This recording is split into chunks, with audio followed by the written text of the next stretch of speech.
de voir combien de grands dirigeants des grandes entreprises américaines se sont déplacés avec Trump. Peut-être que c'est encore plus important que le discours officiel. Parce que si les patrons des domaines de la technologie, des semi-conducteurs, de finances, de paiement, des infrastructures financières, de l'aéronautique et de l'industrie lourde, de l'agroalimentaire, comme Apple, Boeing, Tesla, BlackRock, Nvidia, de Goldman Sachs, font le déplacement, c'est parce qu'ils mesurent l'importance de la Chine. Et d'ailleurs, ce matin, en marge de son entretien avec le président américain Donald Trump, le président chinois Xi Jinping a reçu au Grand Palais du Peuple les chefs d'entreprise américaines qui accompagnent le président Trump dans son déplacement.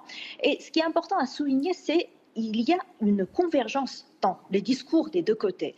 Donald Trump, ce matin, a personnellement présenté chacun de ses entrepreneurs, de ses dirigeants au président chinois Xi Jinping en disant, je cite, que ces patrons qu'il encourage à élargir leur coopération.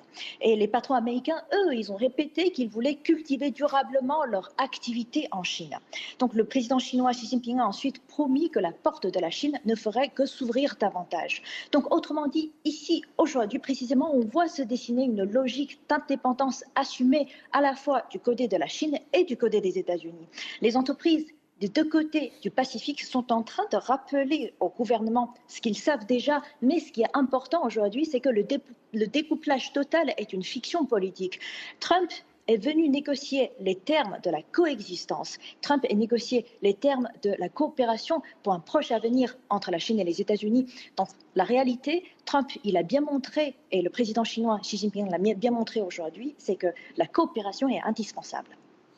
On continue évidemment à poursuivre cette visite avec vous tout au long de cette matinale. Shan Hui Zheng, merci d'être